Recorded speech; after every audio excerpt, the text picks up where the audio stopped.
We do have a quorum, everyone is here, so, Mr. Hankins, did you need some pledge? Pledge allegiance to the flag of the United States of America.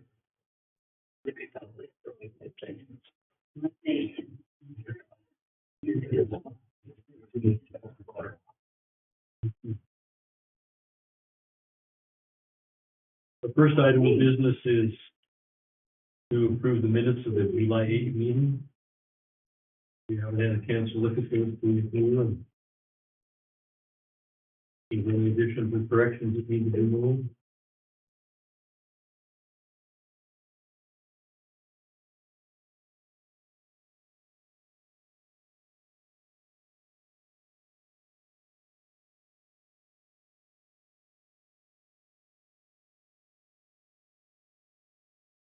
A pretty quick meeting.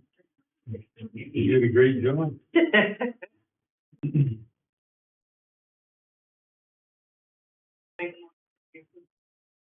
July meeting? I would second that. Then move and seconded to approve the minutes from the July 8th meeting. Is there any discussion? All those in favor, say aye. Aye. Anyone opposed? And Roxanne, again, thank you for filling in for me. Appreciate it. First recorded one. We were out. Everybody called and complained, so we. Out misbehavior. Okay, next item of business is introduction of visitors. We just have Megan Hinton and EPO. We welcome both of you. Next is the claims and accounts. Megan, if you could present, please. Claims and accounts, and on the very back sheet is just a copy of the July claims. In June, you guys have given Suzanne and I the authority but we just wanted to include that information in there, so it's on the very back of this. So on the first page, 19660 Barrett Hospital and Healthcare. That, of course, is the $3,087.51 for our athletic trainer fee. You'll recall we did approve the new agreement for this year, the new contract for this year, and that did come with 0 increase. So that is the same as last year.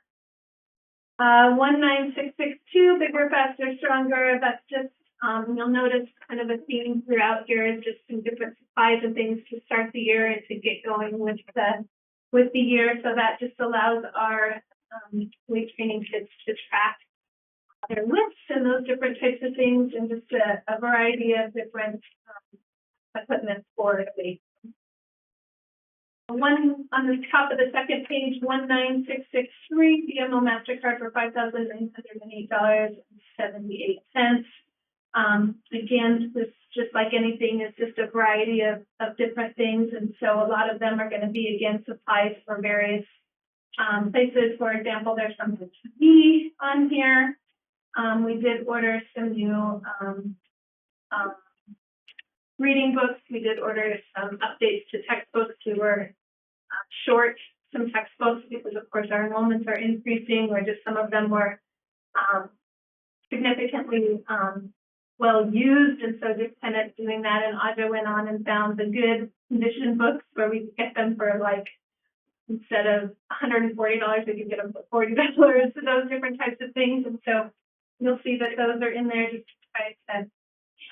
And they all came and they've all been great. That's wonderful. So that's kind of what was over there. On the top of the third page, line 15 was just part of that BMO, and that was maintenance shelves. I just highlighted that because we had talked about that before. Just we went through and organized the whole basement and just really tried to create some space to put freight and those different types of things. And so that was just the shelves that we will be putting in there. So partway down there, 19664 BMO MasterCard for $2,762.72. Some mostly just bus supplies for that, getting ready for that again in the school year and getting the buses prepared. for the year. Page 4, 19670, City of Dillon Water, $2,218.48, and that was water usage and sewer usage for July, which was on par from where we've been past. 19671, Dex Imaging for $1,858.24. That's just getting the copy machines set up and ready to go for the start of the school year. The bottom of that page, 19676, $2,453.74. Those are some different supplies for our science classrooms, and that is continued on page 5. It just kind of itemizes all of those out. So going to page 6, 19677, general distributing $4,377.53. That is, again, supplies for the welding shop for Mr. Igo in the area. 19678, Granite Technology Solutions for $7,449.07. You'll recall that we updated all of the phone system, and so this has the July service charge with that, but also has the one-time setup fee that came with that. And so I just wanted to highlight that. So we have it, and it seems to be going well. We learn something new every day with the phones, but things seem to be going smoothly. Has Western updated theirs? Yeah, overall it's been pretty good, honestly. Be seamless, it seems like, knock on wood, when everybody arrives. I'm sure It's that's actually really nice. Oh, yeah. Like,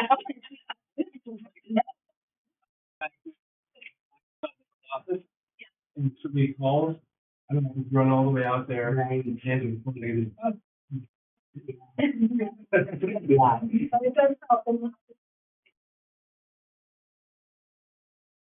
One pedal for $8,700. That's all of the video stuff for all of our athletics.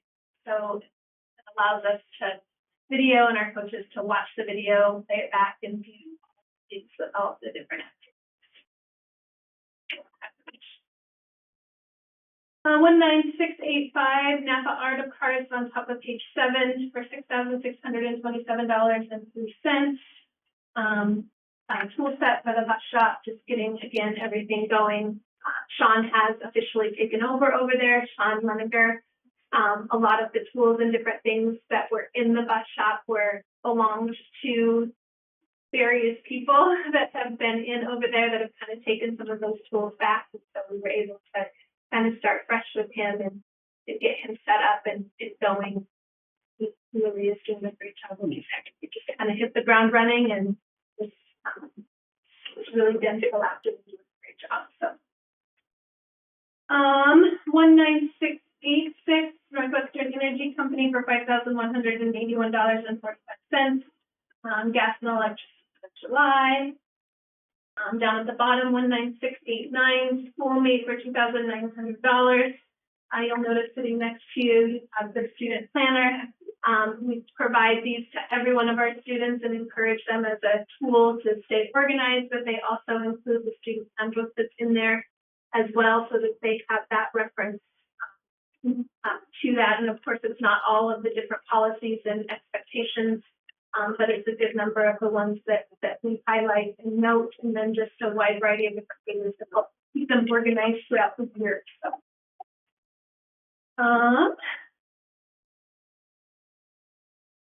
page 8, 19691, U.S. Bank Trust for $61,635.51. That's the intercap loan payment that we had to use. That was all of the ones that I highlighted. Just going through a lot of them. So see one that I didn't note. Question on that.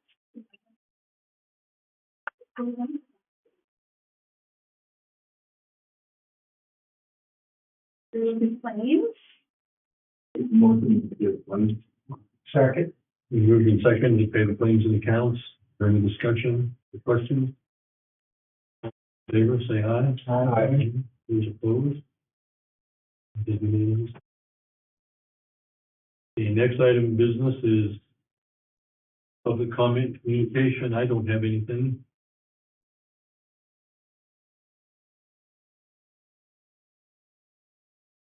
I'm retired. And so I'm there, but I want somebody.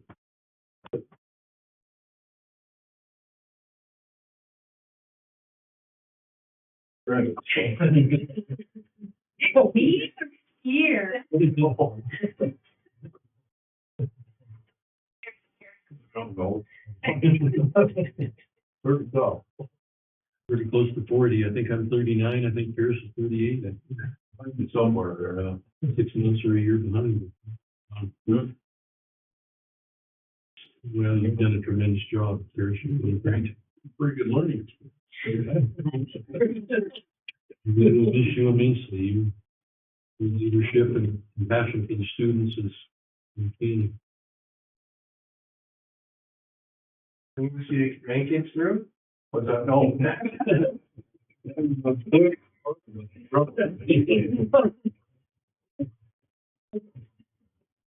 Does Pierce need to give a letter? Official or? Should we look at the, I'm pretty sure that that's what it takes, is just a letter to do that, and then you can start that process of.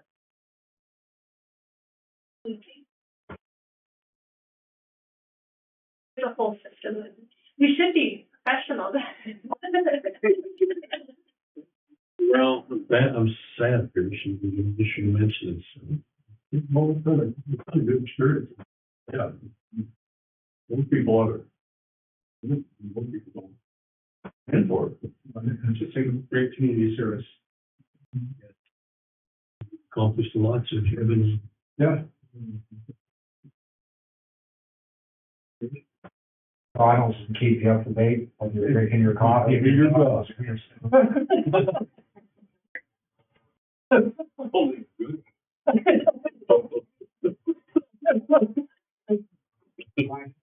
Wow. Well, you learn a lot. Then.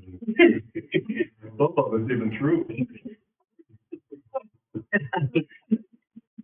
Are you sure? The research. Yeah, well, thank you, Pierce. Any other public comment or communication? If not, we'll go to the superintendent's report, Megan. Cognia accreditation review. So we recently were informed that we've earned Cognia accreditation. Woo-hoo. Super excited. So included in your packet is a copy of the report that details insight from the review, a summary of their findings, and our institutional index of education quality number that shows that BCHS scored above a 300. This current, so in the past it's been a 5-year, it's been good for 5 years, but it's good for 6 years. So it's good through 2030, which seems crazy to say out loud. So if you take a look at in your packet, you'll see that I did a review that they shared with us. And so on pages 4 through 6, they highlight the 7 areas they use to evaluate BCHS's use of systematic processes to collect, synthesize, and use data. Their rubrics is categorized into 7 areas, and you'll see that we scored almost 1 point better than the Cognia network average in all areas. So that was definitely something that we were really proud of. And of course, as you read through each of those different things, it kind of talks about what they were looking at and how they evaluated that. And then Cognia accreditation is based primarily on the evaluation of evidence that reflects our ability to meet these expectations. The expectations that are detailed in the 30 standards are categorized into 4 categories: culture, leadership, engagement, and growth. And as you read through these standards, you'll see that their assessments scored BCHS at or better in all areas compared to the network average. So as you continue to go through there, thought I noted the page number so that it was easy for me, but it was page 7 through page 24 are the 30 different standards that they evaluated us based on, and kind of what they were looking at and where we scored, and what our rating was and what the network average is. So you can kind of see where we really scored pretty high and did well. Obviously, there's some areas for improvement and those different types of things, which is always exciting because it gives us an area to focus on. Then on pages 25 through 28, you'll find cognitive insights after evaluating all 30 of those standards in the 4 categories. They highlight our strengths and then provide guidance on how we can improve. It's interesting to read through these sections and see the great programs and systems that we have in place, but also see the places where we can continue to learn and grow. And so the insights from the review, and you'll notice again, they're in those different areas of culture, leadership, growth, and engagement. And it highlights the different things that we noted throughout our accreditation process that we have in place to meet those standards. And then if you look on page 26, it talks about the summary of those findings and the different areas for improvement. And so you can see that they have, 3 different areas that they talked about: formalize, implement, and monitor strategies to continue to engage students and parent stakeholders in continuous improvement and process. And then it references back to those different standards that they used to look at that. Identify and implement instructional strategies to promote student engagement and voice and learning. Again, just getting kids more engaged in what it is that they're doing and getting them more excited about their learning. And so, which is always on our list of goals and different things that we focus on here. And identifying and formalizing a systematic data analysis process to inform decision making. And so, every year we collect just a ton of data in lots of different areas, and really coming up with a system that allows us to utilize that data more efficiently to really inform on how our programs are doing and how we do different types of things. And so a lot of what came out was definitely things that we were looking at, and from our school goals last year to continuing with our school goals this year on areas of focus. Obviously, these are big things that aren't overnight changes, but overall, we're extremely proud of where we're sitting. So on page 30, it shows the index of education quality, and our score was 318, and I think it was 65 points above what the Cognia average was. So we were in the above 300 area. It does indicate that we do have some areas that we're really on track, and we have some good programs that are in place. And looking back on the previous accreditation that we did, it was a little different because, of course, it was advanced ed, but again, they used a lot of the same types of systems, and we fell within that middle group, which tells us that we utilized a lot of that information and have been building to try to create some continuous improvement. And as we look at the strategic plan tonight and we look at our school goals tonight, you'll see that a lot of that is aligned with the things that we talked about in here. So I definitely think that there's a lot to celebrate in this. I'll have a press release for it to go out, and so that people can see that. And so obviously I didn't hit on everything, so when you get a chance, and maybe you already have a chance to kind of read through that and see some of those different things, but there's our accreditation that we will replace this one with, and so we're super excited and thankful that the process is over for 6 years. It was a lot. So Faculty and staff need to be commended. That's tremendous.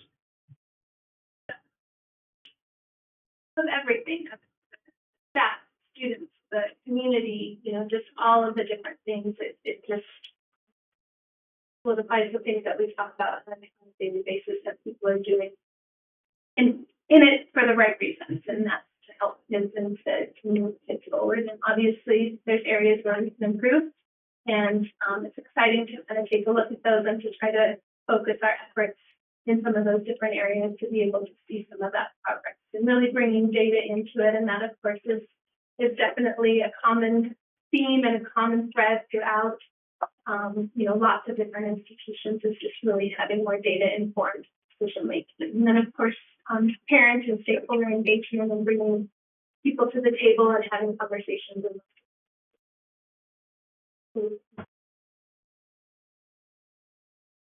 Questions on that one?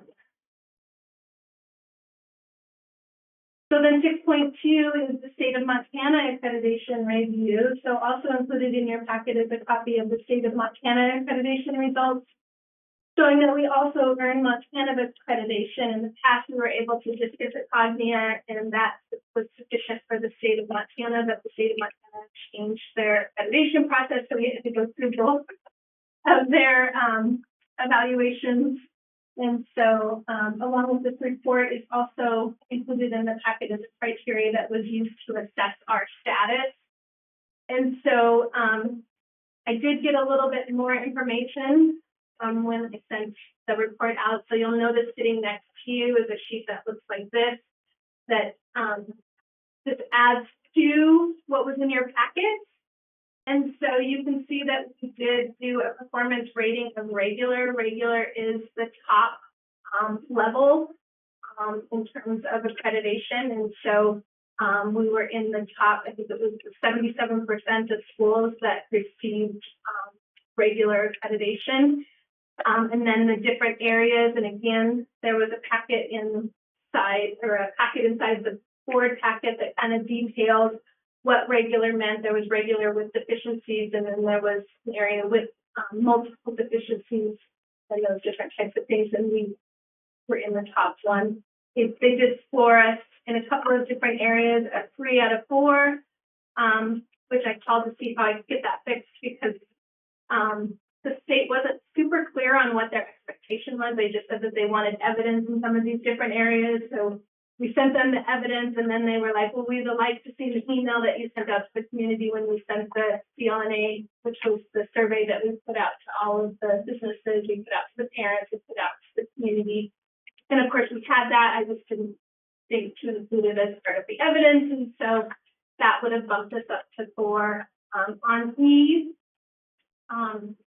that one was interesting, and I called and tried to get some verification back and forth from them because it was on licensing, in that maybe one of our teachers wasn't licensed in a proper area, which was not the case. So Isaac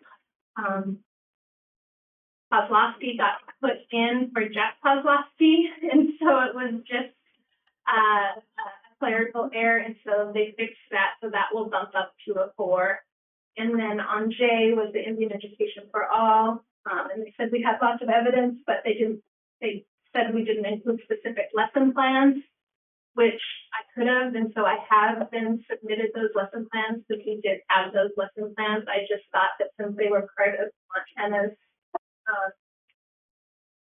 their online professional development, where they collected the lesson plans for that would be sufficient, that they wanted them in evidence. And so I will resubmit all of that stuff. They said they weren't sure if they would, because we hit regular, that it wouldn't change anything, but I just like to make sure I have it all in there. So anyways, long story short, we received our state of Montana accreditation. This is the first step in that process. Next year, it will be all about developing a graduate profile, which is basically identifying what we think learners in our institution should look like when they graduate from degree study high school. So I'm actually kind of excited about that process, and kind of looking at, multiple different areas, and kind of, focusing on the career as well as the college, focusing on, just all kinds of different skills that we want our graduates to have when they graduate. And so we'll try to engage families, as well as you guys, as well as staff, as well as the community, to try to come up.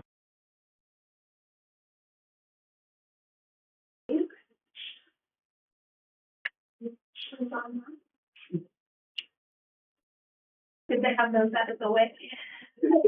It's really hard work. Yeah.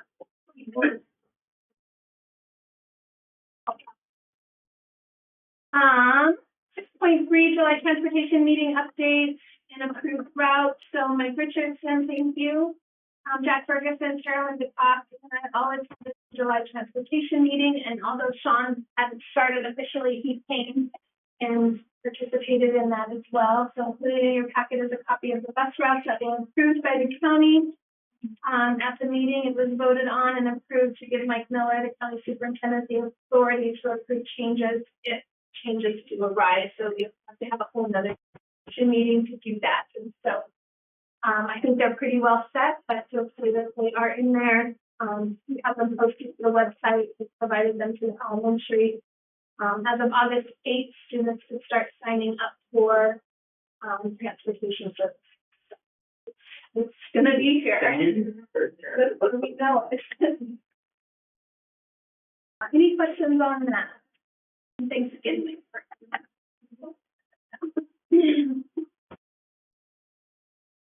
Activity director report. So Mr. Melamaki is currently at the parent meeting tonight, because of course we have to do everything all in one night. But he did give me some information to share with you about the start of our fall activities. So golf starts on Thursday, August 15th. And all other activities start on Friday, August 16th. The first date for golf competition is August 19th, and they go to the Corvallis Invitational that's held in Missoula. Cross country starts their season in Deer Lodge on August 30th. Volleyball kicks off their season on August 30th and 31st as a tip-off tournament in Frenchtown. And football's first game is September 6th, and that's home against Stevensville. So we're going to, right out of the gate, be home for football on that day. You'll notice sitting next to you that there is an activity pass. So if you didn't notice that, make sure that you grab that. That will get you into those games. You'll remember that this is the first year that we're instituting SWAY. So instead of the concussion protocol, we're drawing a blank on it all of a sudden. Impact testing. We're moving to SWAY. So Lisa has got that all set up, and it was added into the packets. And of course, Brock will be talking about that. But it'll give us more sideline access to be able to test concussions. So we're hopeful that that will be a positive move in the right direction. And then I have been talking to Mike Reed, the chancellor up at the college, about the football field and what that looks like. And so right now we're looking at a possible lease that we will enter into for up to 3 years, but hopefully it doesn't have to be for 3 years, just to kind of get it started with this year. So Michael Filing, and I always want to say his last name, that's correct. It's Right? 5 minutes. Yeah, Michael Filing is working with one of the commissioners to try to draft that and to make sure that they've got all of the legalities of those different types of things. So I'm assuming that we will get that in a few days to be able to evaluate and look over. And basically, they want to give us the ability to do what we need to do over there. So we put that into a lease until we can move forward with hopefully getting access to at some point. So, At this point, I don't think that if there is any, it would be like $1 like that. So I think it would be easy to pick up this. Very interesting. Yes, so I really appreciated the conversation that I've had with Mike Reed, and lunch and chatted about a couple of things, and they really want to work with this. They really want to do what's right and help to make sure we both have big goals, the same goals, we both have the same goals. I felt really good about it, yeah. Good. Any questions on that? And I will either through an email or at the next board meeting, all of the golf committee members and that kind of stuff. And so we're always hopeful that we get, the more kids are participating in our activities, the more connected they are to the school. Saw that like the incoming class had 99 kids in it. So Oh, really? it was fun. Yeah, nice class, and I think quite a few of them are just. Yeah. And of course, we'll also have, any of our homeschool participants. Yeah. Yeah, that was somewhere in here. I saw that. So, dang. Yeah, crazy. I think that's one of the highest class sizes, entering class sizes we've had for 10 or more years. So it's look that up. It's pretty significant. 6.5 post harmless agreements are complete, so I have received both the post harmless agreements from the Lutheran and Catholic Church. They provide us multiple evacuation sites in the event it is necessary. Both of these locations are included in our emergency management manual. We really truly appreciate their willingness to work with us in these emergencies.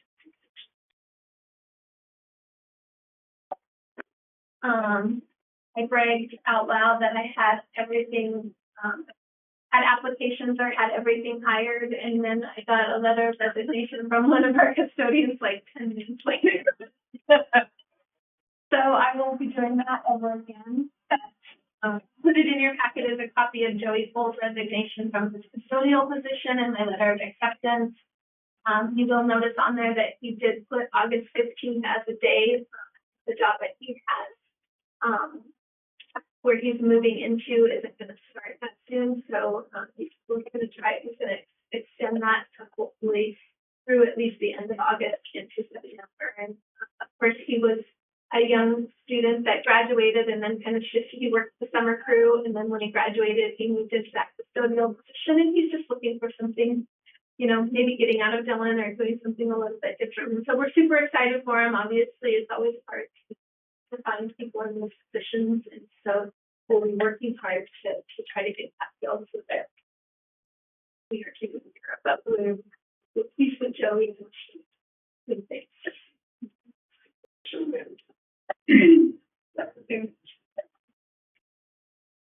6.7 is just kind of a conversation about October and November board meetings. So Barry and I were visiting a little bit, and we want to discuss possible changes to one or both the October and or November board meetings. This is due to conflicts Gary has with a couple of different things that he has coming up, and so we were just going to visit a little bit about those. And I do.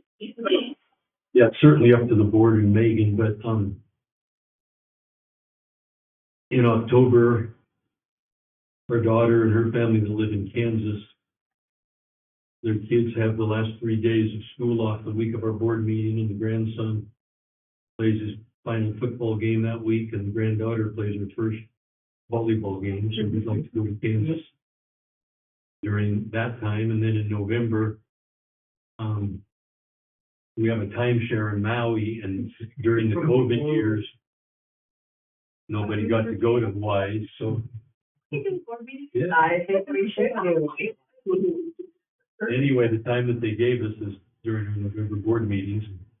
It's kind of a cool time. Our oldest daughter, Shonda, her and her husband's 25th wedding anniversary was this year, and mine and Kathy's 50th was next year. So we thought the two couples would go together in November. So anyway, I messed up both on the, I think it's the 14th of October and the 10th of November.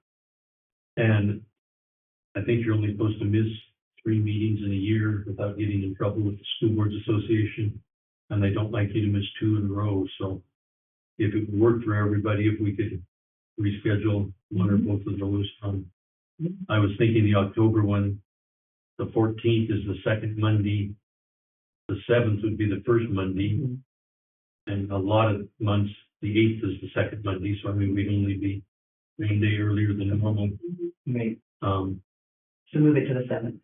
Yeah, If everyone's in agreement with that, I certainly don't want to works for me. hurt anybody's feelings or step on anybody's toes. We had that October 7th. Are you okay with that, Megan? Yep. And the November one, I don't know. We could have it anytime that prior week, or we don't get back to the 23rd, so we need to have it before then, or you guys could have it on the 10th and Roxanne could run the meeting. It wouldn't matter. There again, that's certainly up to you guys. 11th, we can maybe do, I don't have the activity schedule sitting in front of me, so usually Wednesdays are pretty open, so like the 6th or the 13th. 6th might be a little early, so maybe the 13th. What is that? I could try to do Zoom if I could figure out how to. Because you're there, that. Yeah. Right. I leave on the 10th. It's 6th of these. Do you want to try to do that? That's on a Wednesday. Maybe do something to maybe allow us to be able to pay a few of those claims that come in. It's usually like CMO one is usually a little bit late and we don't want to get those interest charges. So that might be something that we think about at those meetings to just give us the authority to be able to do those. Like I say, I certainly don't need to be here. That's up to you guys. Chris, when do you guys go to Columbus? Do you know yet? Don't know yet, but usually the last Wednesday in October, so I'd be back. Or should be. October 6th or 7th and November 6th. Yes. That would certainly work for me if you guys are okay with that. Sure, put it in the meeting next month just so that we are noticing that. Thank you. Unless we all just want to go. I mean. That's right. You guys could all go. You're in. Just a thought. Yeah. You can all meet at the timeshare around me.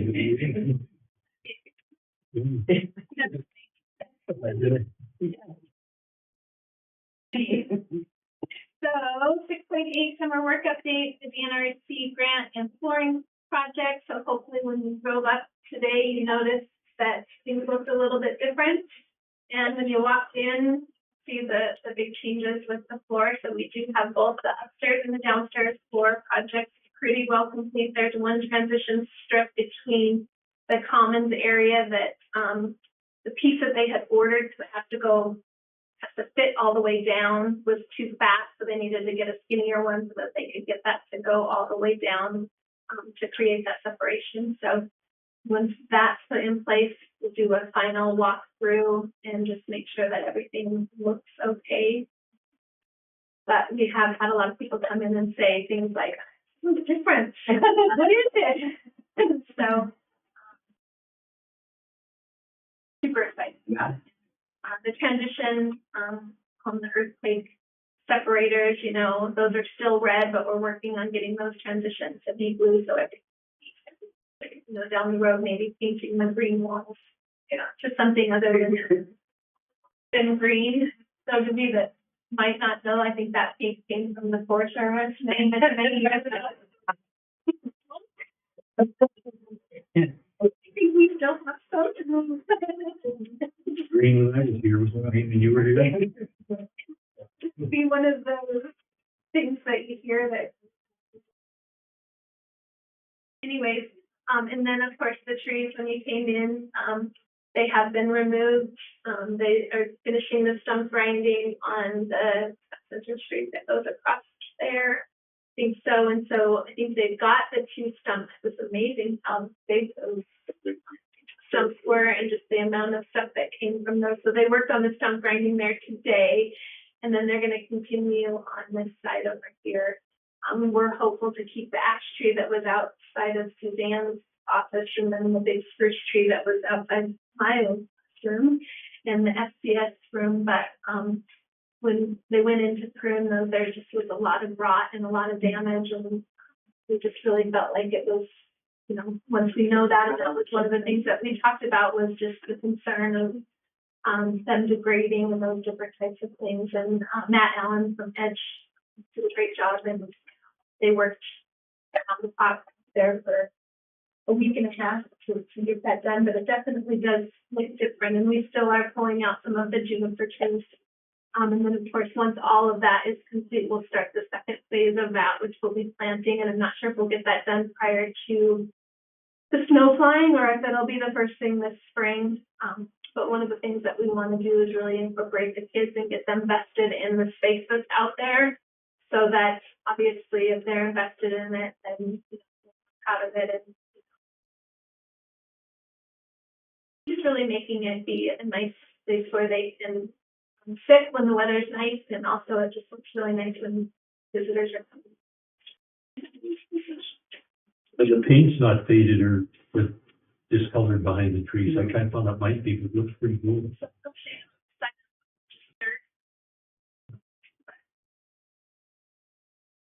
Transformation. Yeah, Jack tried to get some of the helpers to count the rings and the spruce trees, but I think they gave up. It'd be pretty H6. Say that Caleb, came in when they were coming down and talked to Matt, and he was very, willing, so he brought some big chunks of both the spruce trees that were on Center Street behind, set them behind the egg shop, so the kids can utilize them for making some different projects and, kind of utilizing some of that and kind of the history of that, and then I think they're gonna utilize some of the juniper wood as well, so just trying to recycle it. Obviously, there was a big significant amount of it that we couldn't keep it all, but just being able to utilize it in both our wood shop and the egg shop would be refreshing. Sure. They're already coming up with some ideas.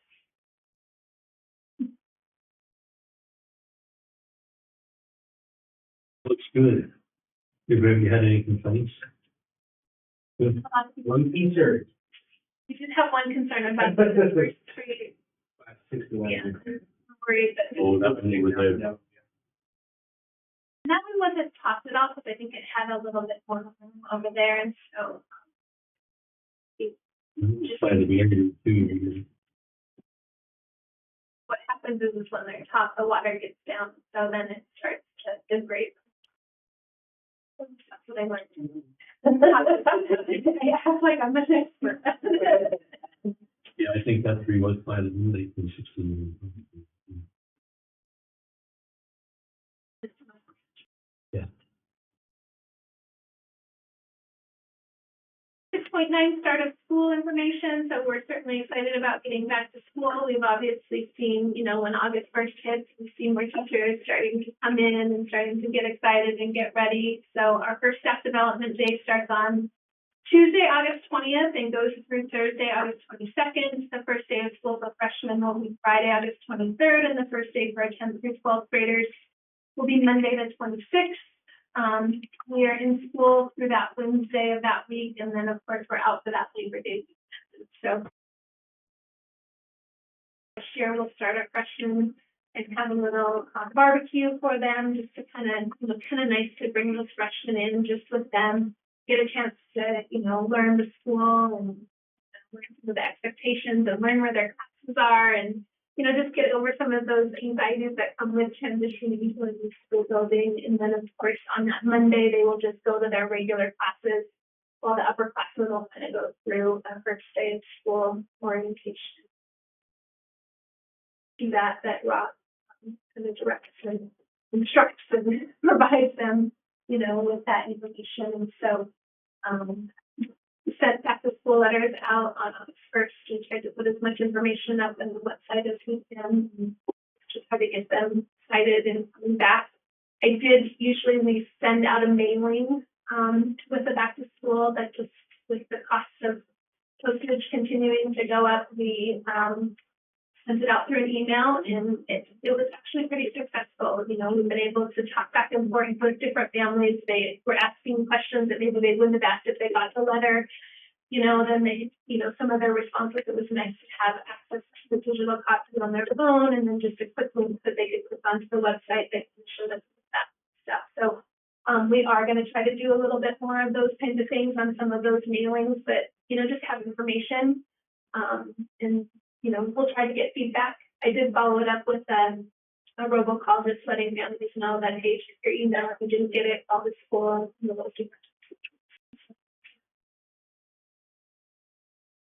Anything else from the? Yeah, we're excited to get them back. We have 342 students that are registered at this point, which is up.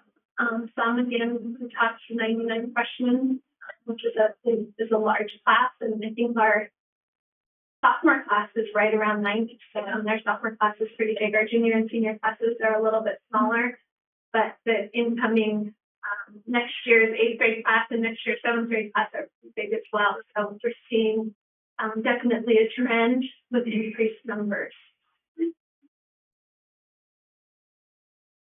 It's stressing right to get them all into classes.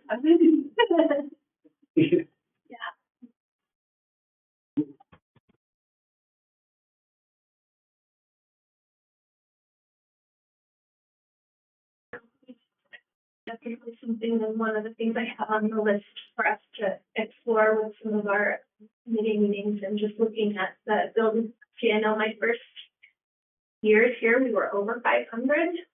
It just seems hard for me to believe that we have 500 students walking the halls, just knowing the size of, you know, the what we have when we're at 300 and under 350. And so it's been hard for me to kind of pinpoint kind of what that number looks like and how best do that. Obviously, we have state standards in terms of what our class sizes are, but we definitely would like to keep those class sizes smaller than what the 30 that the state allows, because we just feel like it just provides more engagement for students. But it's definitely something that we're going to have to start thinking about.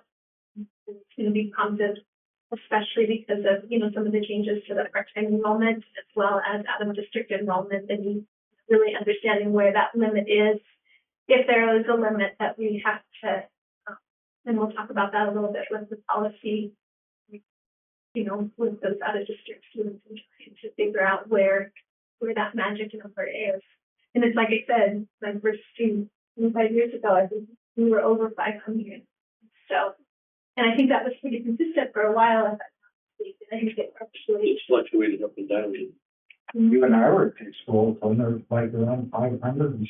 We only had about 400 in 1970, but you were Yeah. 75. You 500. you guys were over 500. And I do think maybe, I don't know if kids are bigger, maybe, I don't know. Seems like the halls are smaller.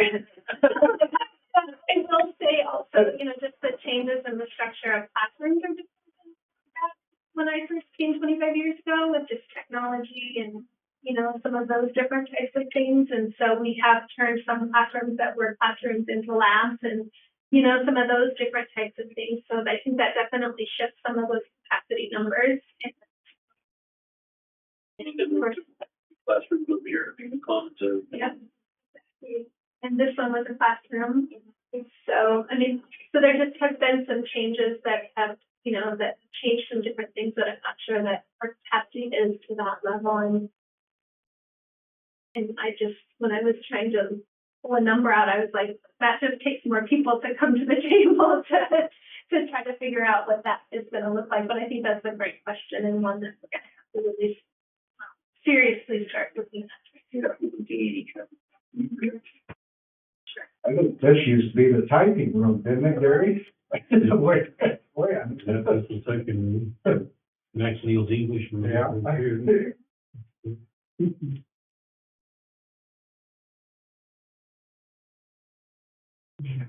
Yeah, I know there's a couple of those younger classes where they're actually migrating a teacher up with them because they have, so like 100 and, I don't know how many kids in class. And so they've taken that teacher up each year. So, yeah, it'd be good to come see their numbers. Yeah.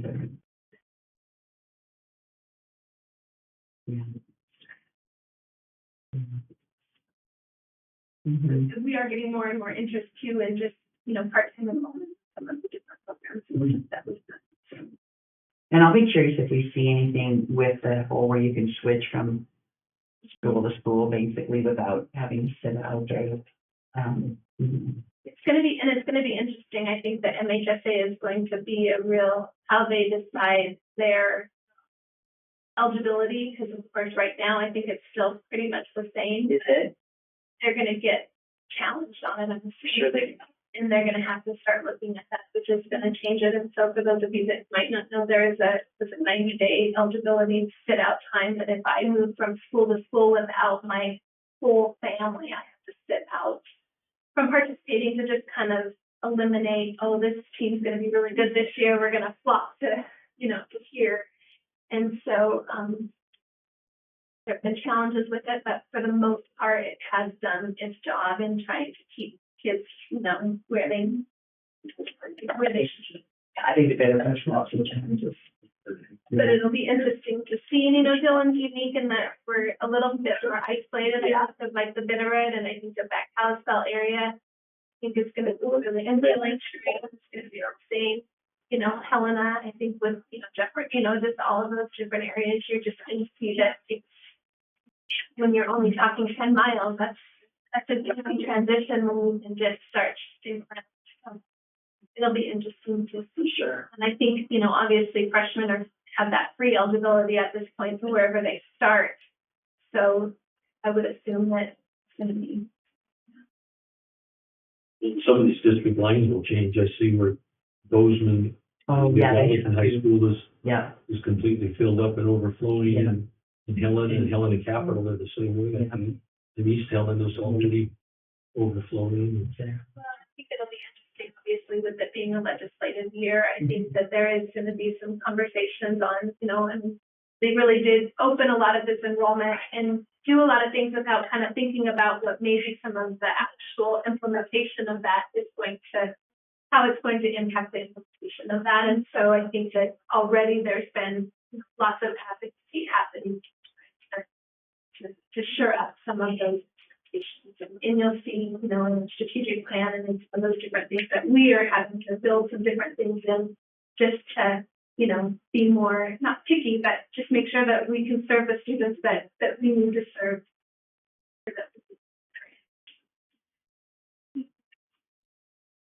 That's a great question. Any other questions for Ms. Conroe on the superintendent's report? If not, we'll go on to the assistant principal's report. Rob?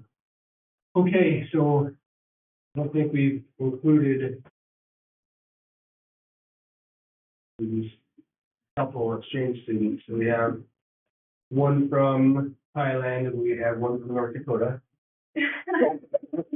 Just kidding. One from Ecuador.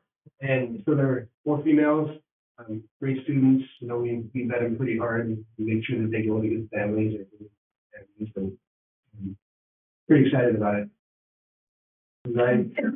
Since I coached, I've always wanted an exchange student that was a really good tennis player, right? Who might have an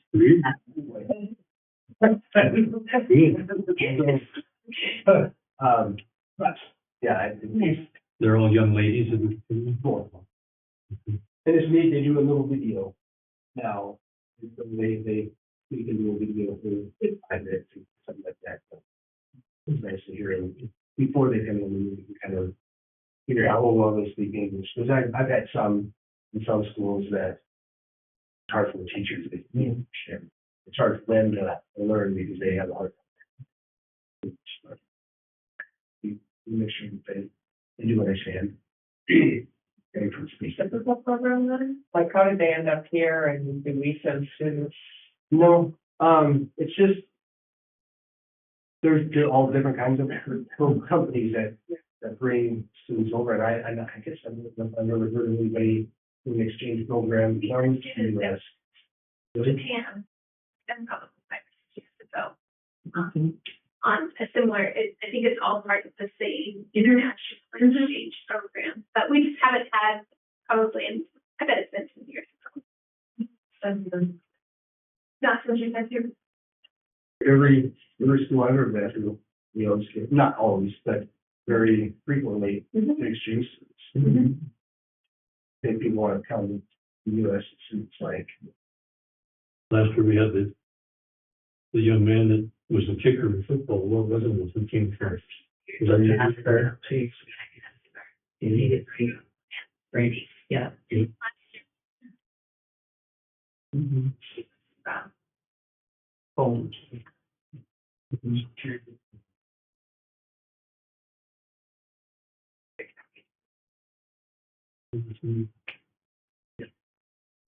What year? From 7 years? Been there one thing. And so then kind of been here for a year, seeing how things work and, you know, I tell everybody this, but during my interview, I asked Gary, what's the biggest issue that I will face in Dillon, and he said Tardy's in there. I thought to myself, I didn't say that, I was in an interview. I thought he was, well, but no, he's was that serious and he was right. That's probably the biggest challenge. And so that's, I think, what we're setting, you know, to focus on this year. And I think the key is getting parents involved and have done part of the solution. because talking to business owners and people that are out there trying to hire people, they're having a hard time trying to hire people that have those skills, the soft skills that we want, showing up on time, actually showing up and, normal work thing.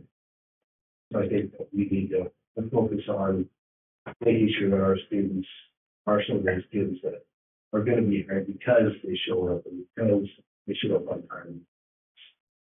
Yes, yes. So, and that, obviously, there's attendance, we fluctuated right around that 90% attendance rate, and we would like to see that just a little bit higher. 95 would be awesome, but we will do little by little. Of course, everybody talks about bullying, stuff like that. I don't think it's over here, it still happens, but I think part of it is, I think definitely, it's just the word bullying is just that word that is out there right now that everybody likes to use. If we're having a heated discussion, or, I say something mean and you say something mean back, and it goes back and forth, and then somebody, gets their feelings hurt. That's a conflict. That's not bullying. To me, that's a conflict. And you realize the difference between a conflict between two students and an actual bullying, one student picking on another student. So I just, where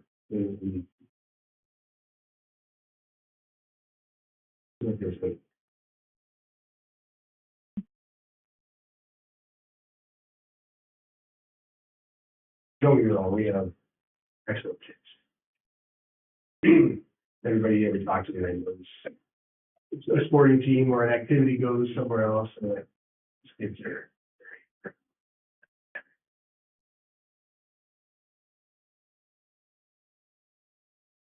Any questions on that?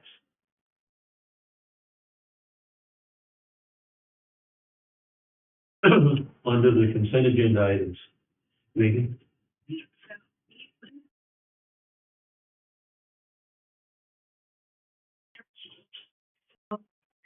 At the end of the 23-24 school year, we interviewed and offered the Spanish position to Jessica Mason. At that time, she was not able to accept the position, but recently her situation has changed and she is now available and contacted us.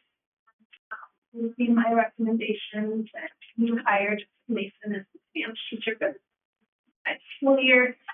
Trying to decide how many years it's been that we've been trying to hire. I think this would be the 4th year, but exactly the 5th. That's exactly what I said. It was that it might be the 5th. It just seemed like that's possible. And so we just really feel like that's. Does Jessica live here? She does. Not yet. She doesn't have to try and find out. That's impossible. We're excited. No, but I just know people who are, and it's impossible. They bought this stone house behind the Peter Pit But, a couple of years ago. okay. I think he's the head cook at the Lions Den, Okay. I believe. Todd, Yeah. absolutely. Yep. Okay. Yeah. Yeah. Excited. I think that's been one of the, I was to get parent phone calls or concerns or those different types of things. Many of those phone calls have been surrounded. We need to hire a Spanish teacher. So, and that's probably with our staff as well, just helping to support our students that are, English is a second language, and, also help communicate with our families that their first language is Spanish.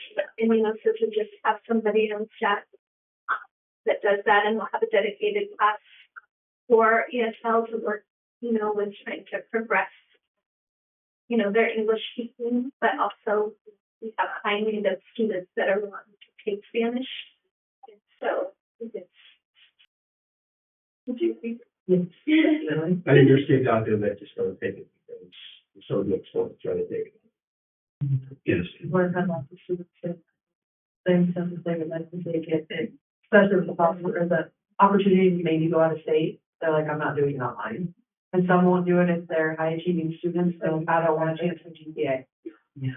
Sure. And Then she's also a counselor. She is also a counselor, so she also has counseling certification, so which is awesome to just have, that.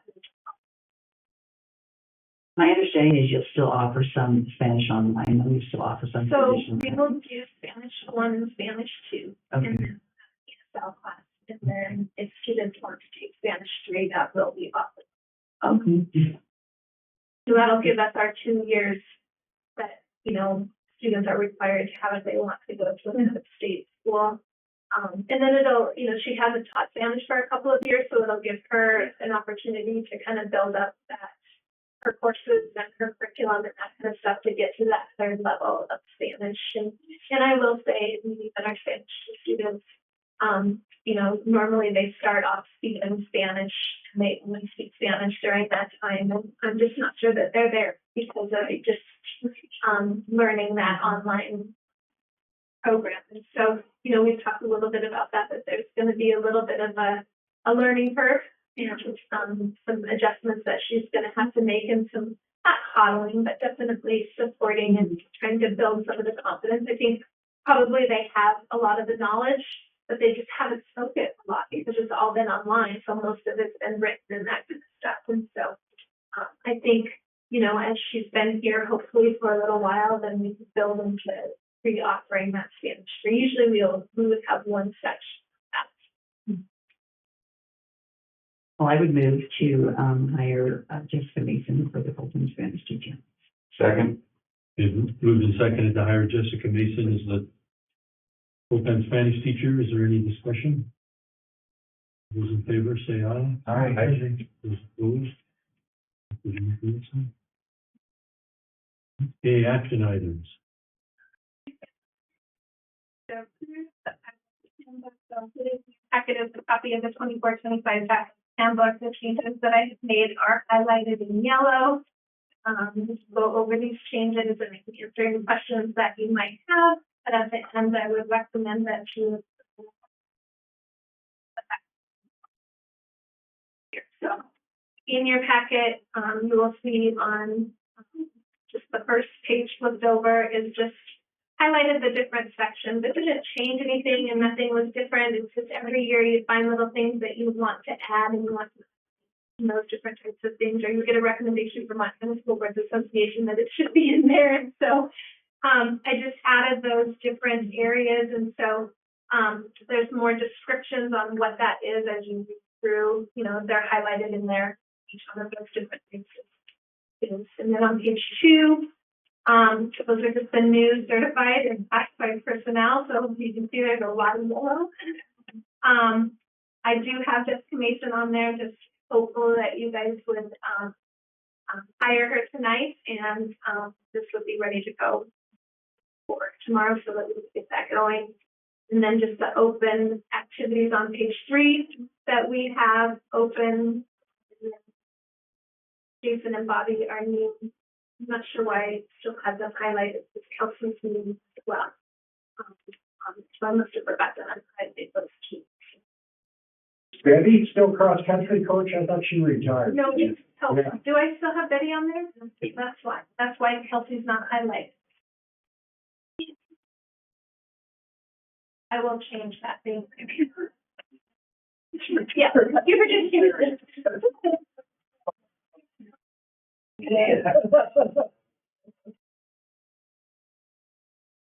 Page 4, I just added one BCHS point of emphasis.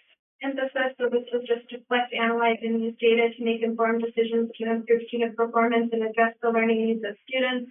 The rest of them were points of emphasis last year that we continued to have and we will continue to have this year. And if you read through those, they align with a lot of the things that we talked about with the teacher, with the COGMIA and the state accreditation. And then I think that was pretty much all of the different things that changed the floats to be different floats.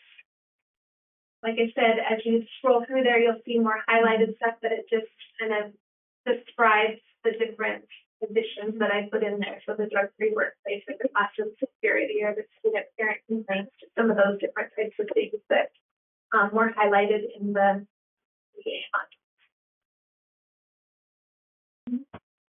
having questions, I would recommend that you send it back to me.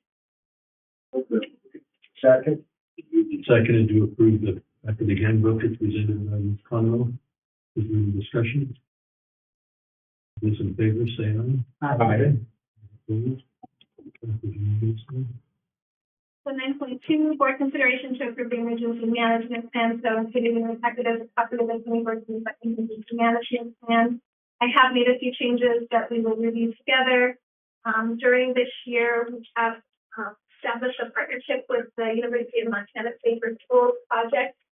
And they are actually going to be coming in for our first day of our staff development and doing a whole day surrounding school safety and those different types of things. And so they're going to take a look and go through our school, our emergency management plan as we're going to go through this school year and kind of inform us on things that we can change and those different types of things. And so if something major was changed before the next school year, I would bring it to the board.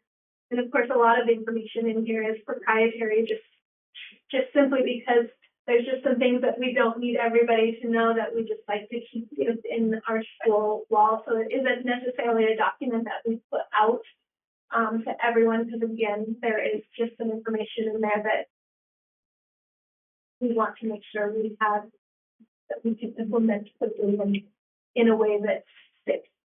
And so you will notice that the page numbers on that first page are highlighted just because I wanted to make sure that the page numbers were right.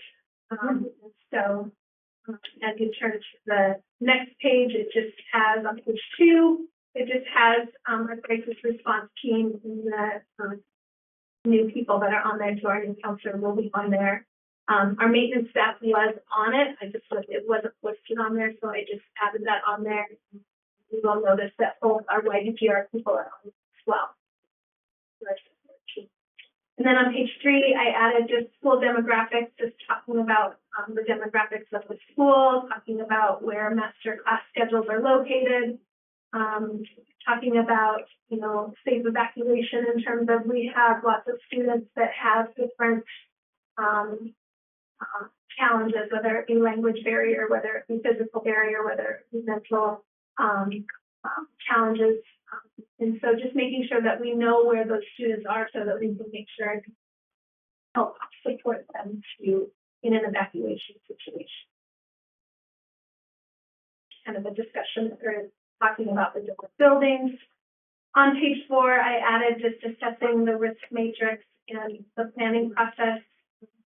Frankly, this is just very standard in a lot of emergency management plans. And so just thought it would be good information to kind of put in there. Added that. On page, I added in the E3 safety. So last year we implemented E3, which is just an app where we can communicate with our cell phones in like a lockdown situation. We can say, I've got all of my, I'm missing so-and-so, and then this teacher can say, well, I have this student, or, those different types of things. And so just added information in there about that. On page 13, I just added a reference for different people to kind of look at in an evacuation situation, different checklists, different notifications, different things that they should consider. And just kind of have. I don't have a 13 or a 14 there. Just kind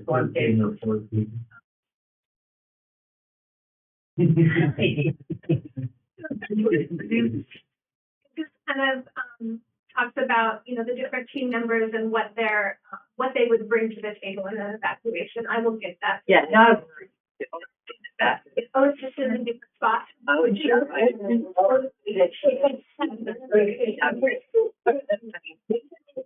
Stay on. Really tested out.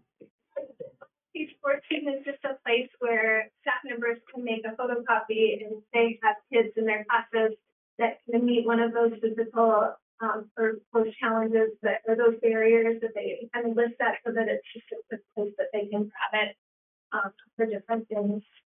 And then on page 21, it's just kind of, we put in there, I don't know if you guys have ever heard of I Love You Guys. It was kind of implemented after one of the horrible events that has, emergency events that have taken place. I think it was after the Las Vegas one, where it's just kind of icons that kind of show, like, if you are in a public building, if it was to go into lockdown, it's kind of a standard operating protocol that, if they're not in school and they're at a mall, that they could implement those same things. So just feeling like, it's the same things that we're doing, but if they're seeing them this way, that they can then transition those to different situations if it wasn't necessarily in the school environment. So just kind of putting that in there and talking to those. Those were the major changes that I made from the last year one that and so, and law enforcement, both the sheriff's department and the Dillon Police Department are going to be a part of our school safety training on the 20th. And so they're super excited to be a part of that. And we'll also be a part of any updates and those things. So making sure that we're all on the same page. Any questions?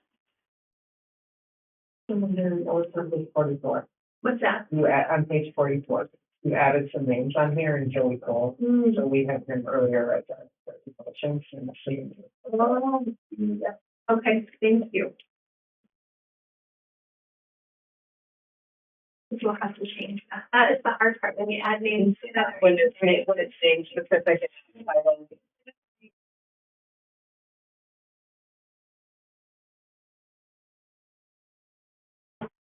Thank you.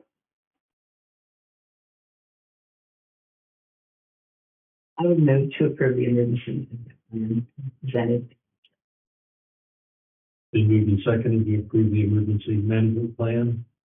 Any other questions or discussion? Those in favor, say aye. Aye.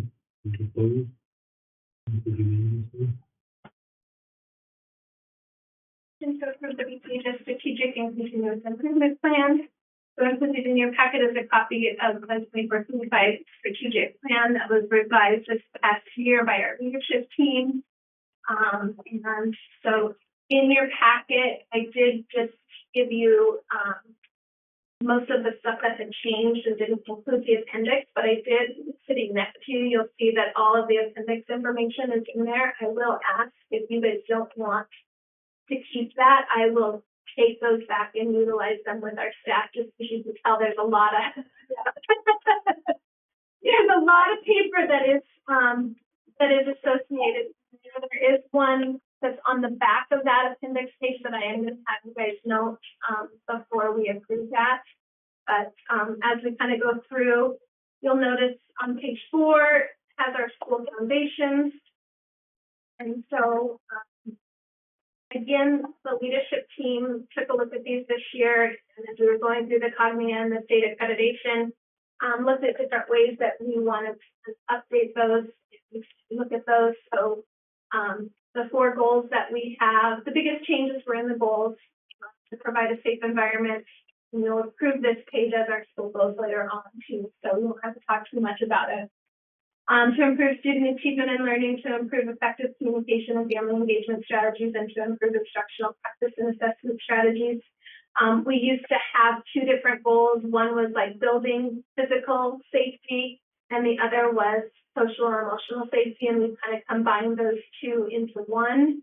And then we added that 4th one that talks about to improve instructional practices and assessment strategies. And you'll see that those focus areas are developing those systematic processes to evaluate data in those different systems.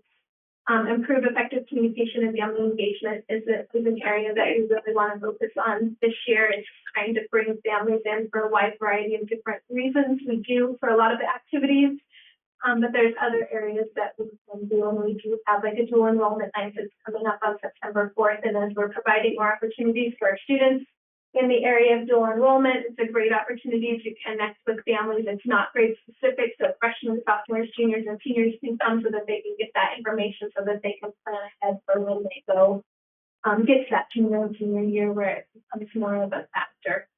And then, of course, always doing what we can to improve student achievement and learning. You know, one of the things that we feel, the more engaged they are in the classroom, it's going to impact our attendance. It's going to impact our tardies. It's going to impact our, you know, course pass fail rate. It's going to have huge impact on all of those different things. And so not only just focusing on, you know, focusing on teacher best practices and teacher strategies and talking about these different engagement strategies and really trying to look at different ways where we're engaging those students to try to again see those results increase, not just in achievement, but in some of those soft skill areas as well.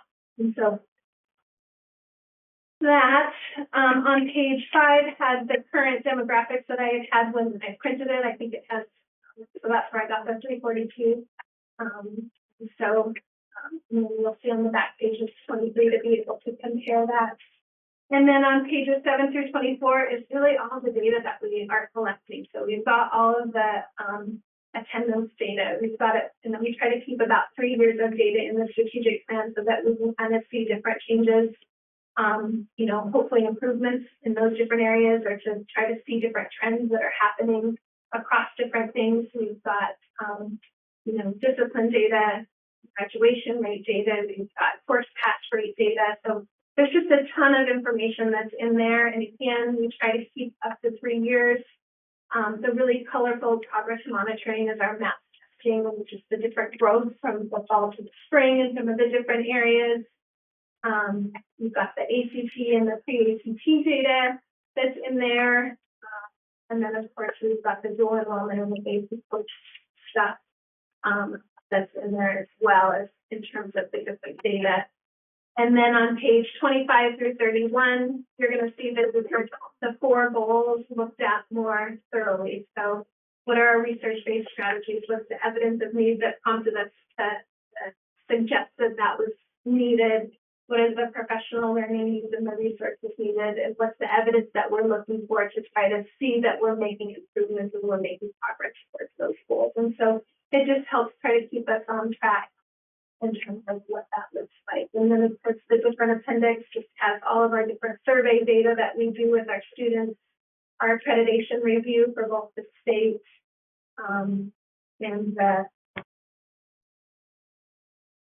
so it has all of that, our NDI, My Voice, our OLEAS, all of that stuff. And then I will note Appendix C, which is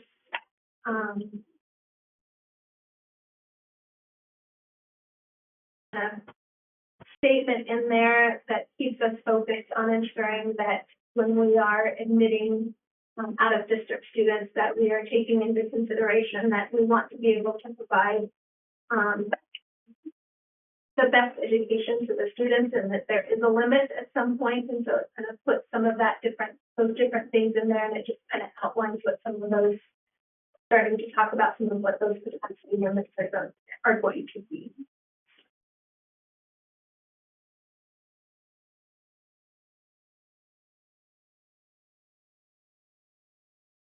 If you don't have any questions, or if I could answer any questions, I'm happy to do so. Otherwise, I would.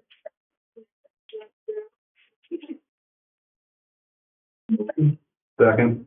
Then we even seconded to approve the strategic and continuous improvement plan for the upcoming year. Is there any discussion? Those in favor, say aye. Aye. Any opposed? That's a unanimous.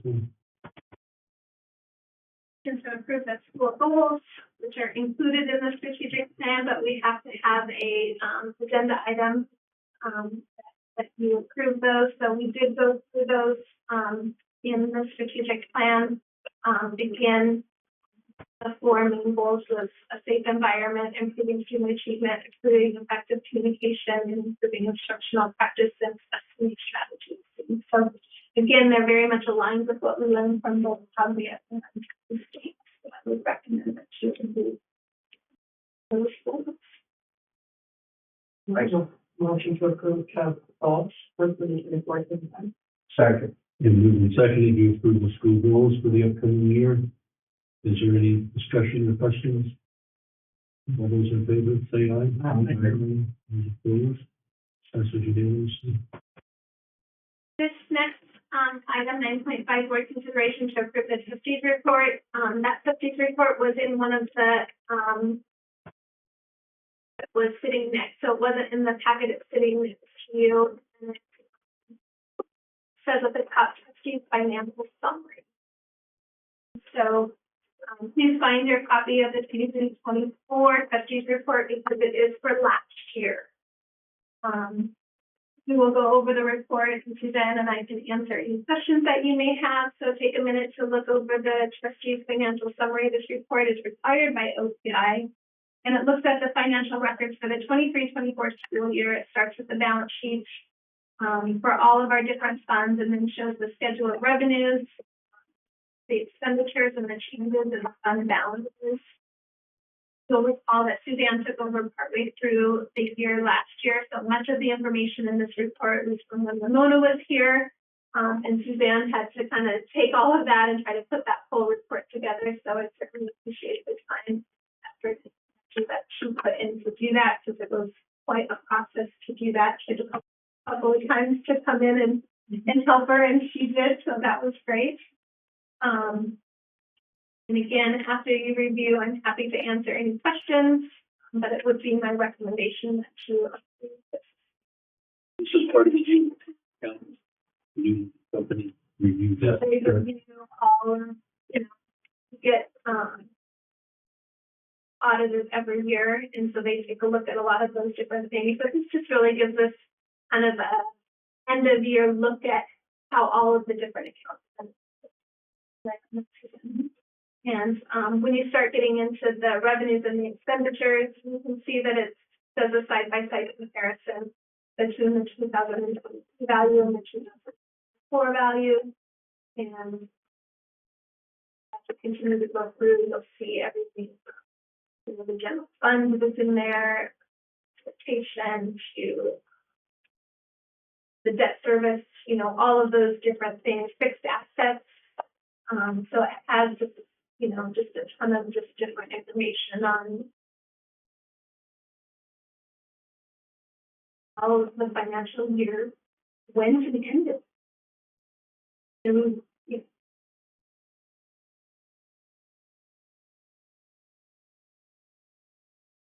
look through it and any questions.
them. There is, that's why we have dueling companies. If you get through it and you have any questions, later on, just send it in.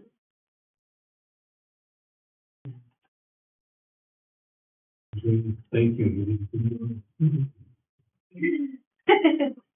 She had a couple real late nights. She's here till 11 o'clock on Saturday night. So, we certainly appreciate the press. There is a timeline of like, when they open on Mayfair, where you go in and info something, and they don't open it until somehow get 2 weeks or something. Like, there's a lot of stuff you can have, like, Some of the information she didn't get until today. one thing came in on Friday. I am waiting on confirmation on what I think our student account balance should be. That many change on that. 99%.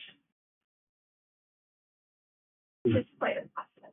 So of course, with it being her first year and then of course not entering, going through the process of doing some of it, having to. Well, it looks like we transmit to the county student mill over August 15th, so we're right there. Do you need a motion to approve this? Okay, I would move to approve the trustees' financial summary. Sure. We moved and seconded to approve the trustees report, final summary.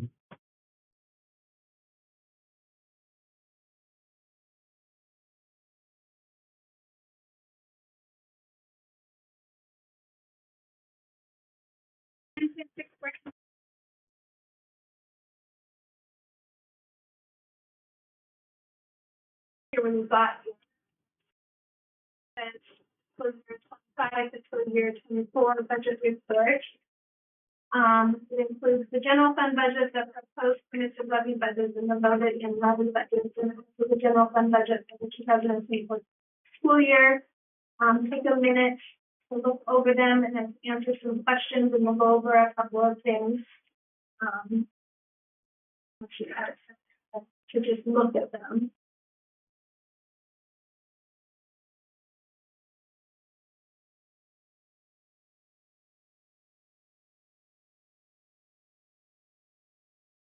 And our general fund budget is about $108,000 more than it was last year, $109,000 based on what? I think that's the 2.5% increase the state uses.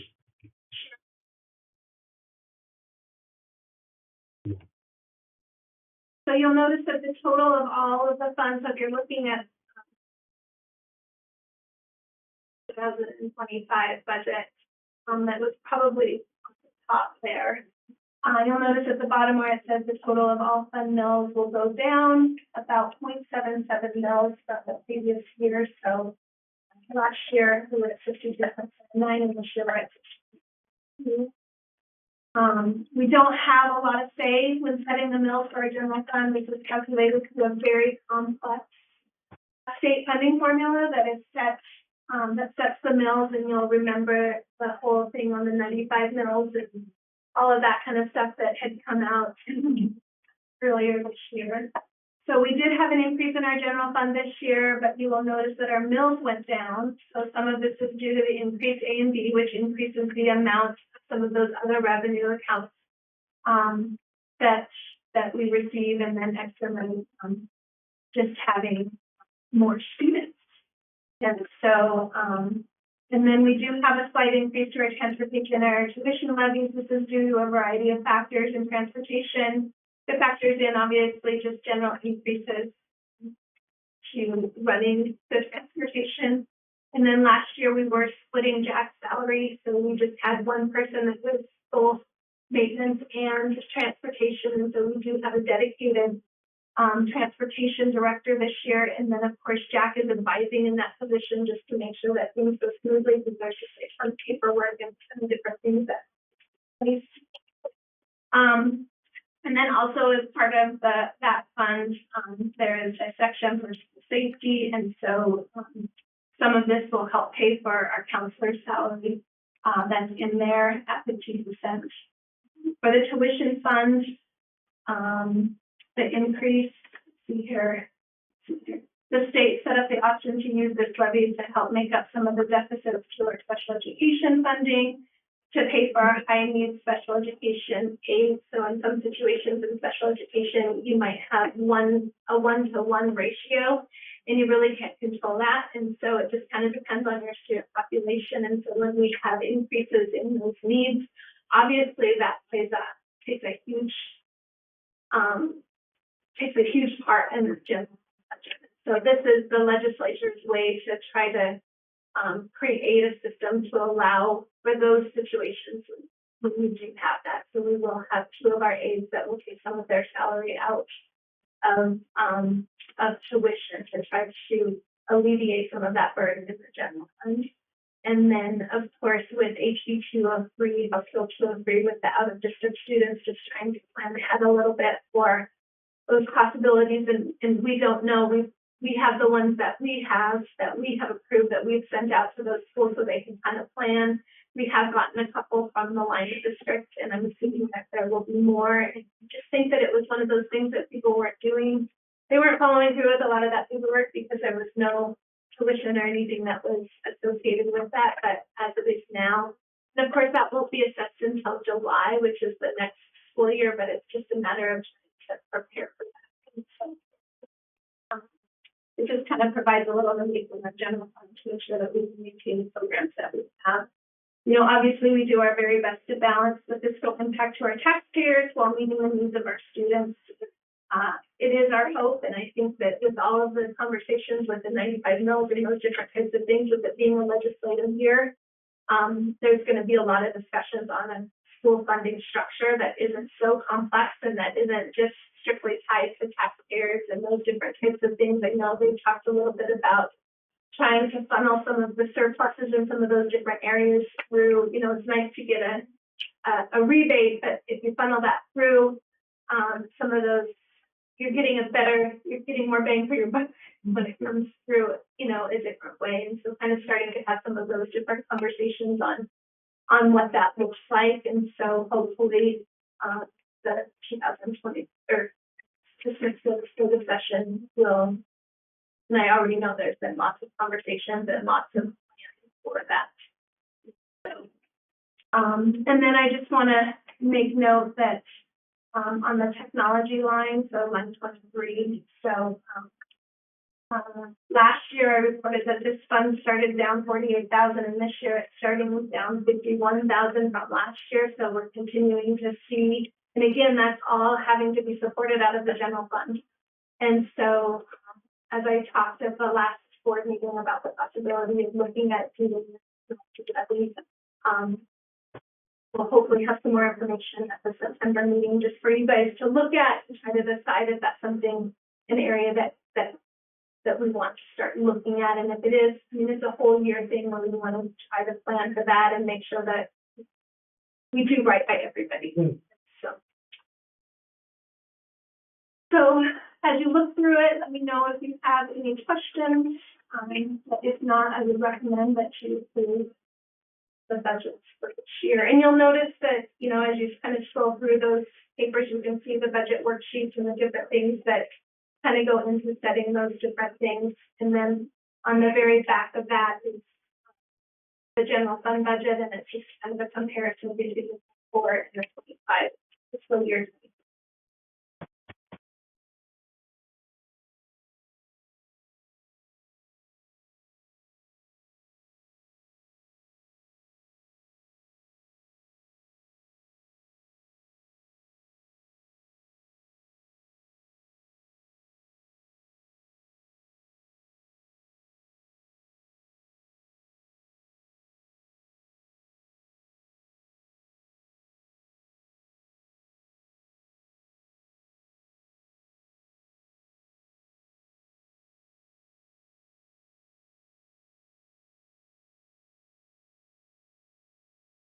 You know, the total of all funds, the district property tax, I think it's an increase of about 60,000 over the course of all of the different funds.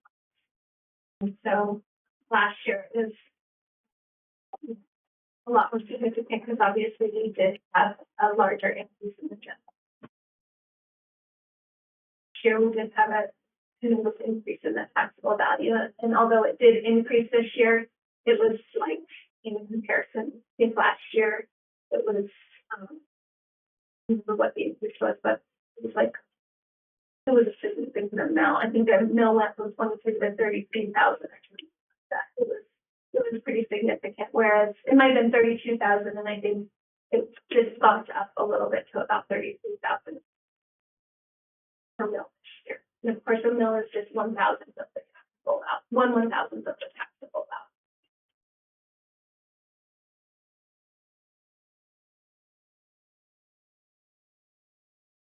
Megan and Suzanne spent a lot of time trying to get the general fund budget to balance, I know, so they both need to be commended on having their pencil sharp and a good eraser up there.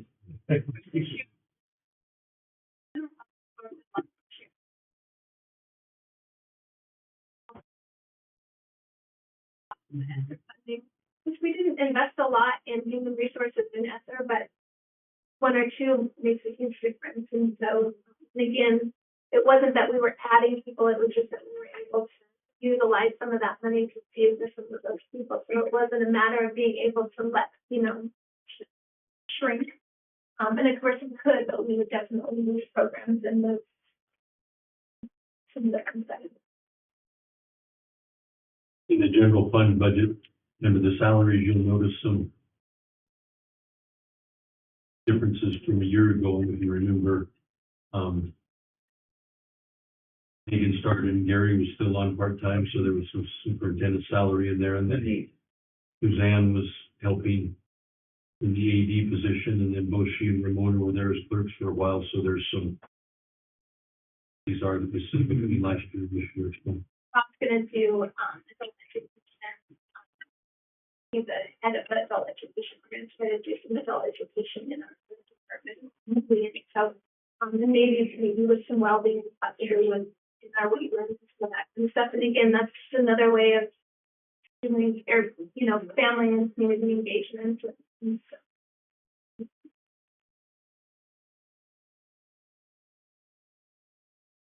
But anyway, we need a motion to approve the budget if we're ready. So move to approve the general fund budget for FY 2025. Also good. It's actually the final budget, it's not the general fund. All budget, All budget. of all budgets. You seconded that, Bruce? Okay. Is there any discussion, question on the final budgets? In favor, say aye. Aye. Those opposed, passes unanimously. Again, thank you, Megan. So, hard things you've got to put together. And do good. 6.7 board consideration to approve the collective agreement with the Ware registered included in your packet is a copy of the collaboration agreement with the Ware for RBT services for special education students. We have this agreement in place for the last few years as a way to provide additional on-site services for our special educational students under the supervision of our district. There is no cost associated with that, which is extremely helpful, and it has been very beneficial in regards to some of our students. And so it's my recommendation that you include this collaboration agreement. I would move to approve the collaboration agreement with the Ware for the registered behavioral technician services. Second. We've been seconded to approve the collaboration agreement with the Ware for the registered behavior technician service. Favor, say aye. Aye. On 9.8, board consideration to approve the first reading of the revised board policy 3141 non-resident student enrollment. So included in your packet is a copy of board policy 3141 non-resident student enrollment. This policy more specifically outlines the deadlines for accepting out-of-district students and provides additional guidance on the process for accepting students.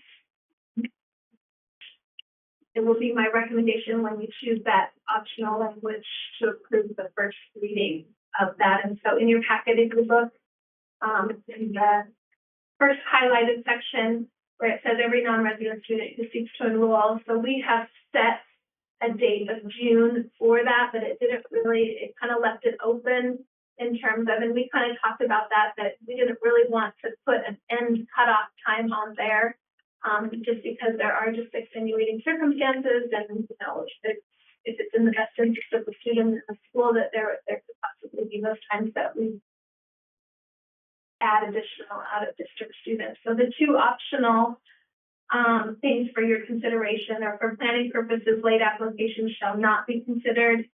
And then the other one says late applications may be considered. It doesn't necessarily say it has to be considered, but it does say that they may be considered.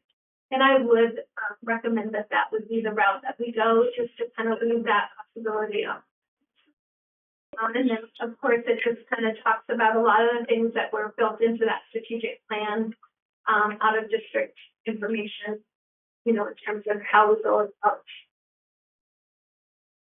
accepting out of district students. And, you know, it really puts it, you know, it puts that information in there so that we can take into consideration behavior, we can take into consideration attendance, those different types of things, and that can be a factor. And so, which has been there in the past, but it just hasn't been as clearly outlined as it is now.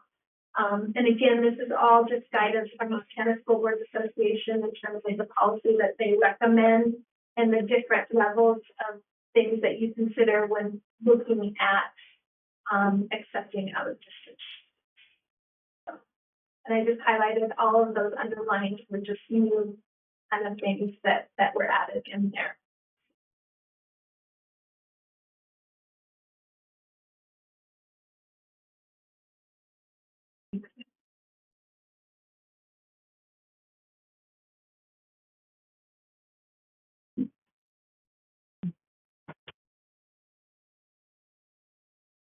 So on the recommendation or on the motion, I would just ask that you motion which option like to add in there.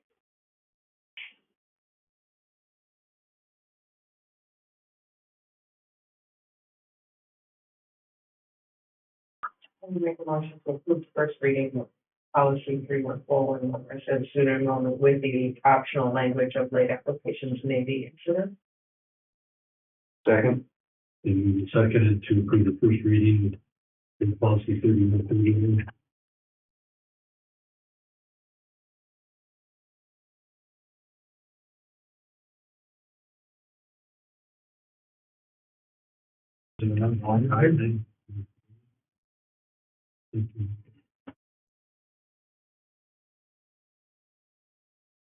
For consideration to approve the New London Company Standard Audit Contract, so included in your packet of copy.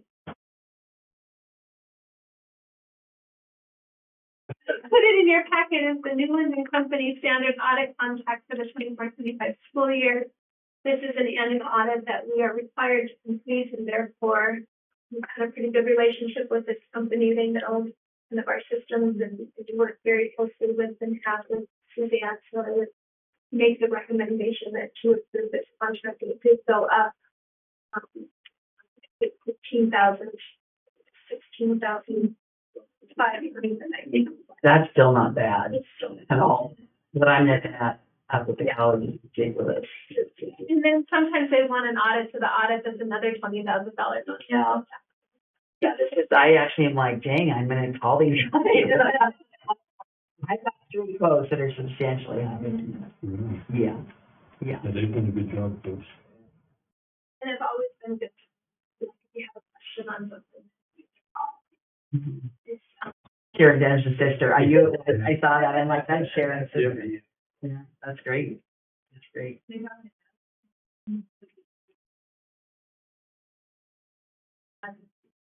Yeah, I'm gonna call her tomorrow because I have 3 quotes that I'm talking on Wednesday, but this is way better.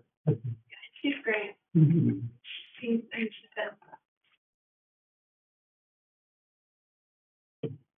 So I would move to approve the New London Company Standard Audit Contract.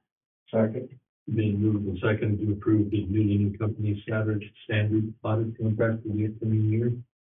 Any discussion? Favor say aye. Aye. Those opposed?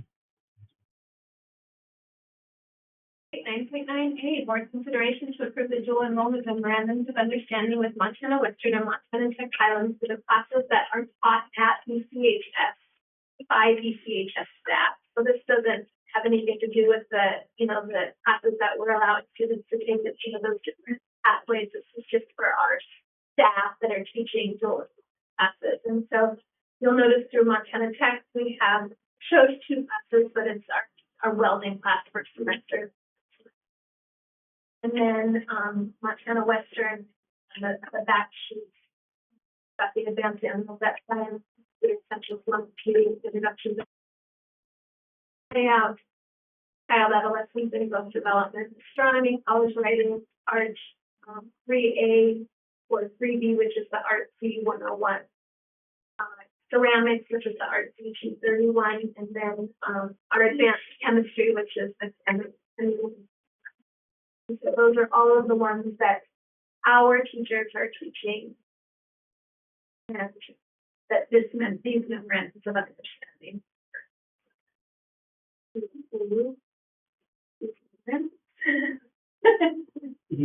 Make motion.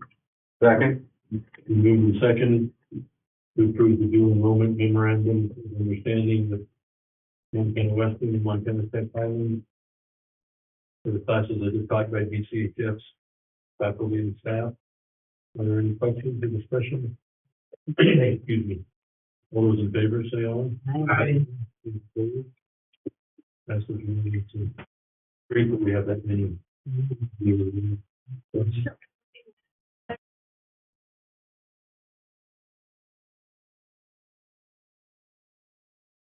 That are taking those dual enrollment classes that are online classes. So we have already solved the billings and some.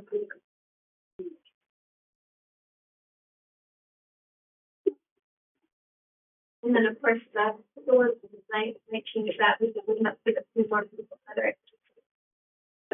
Definitely an area that we're.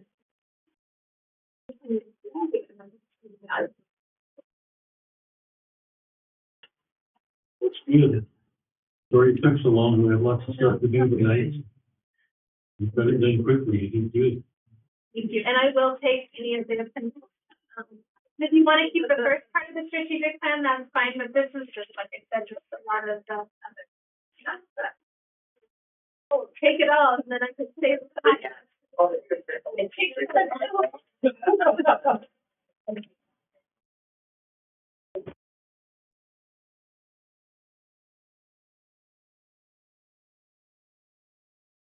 Those meetings that come before the board, I would accept a motion to adjourn. Second, and the next meeting will be September 9th. We'll be here for tonight. Hey. Thank you.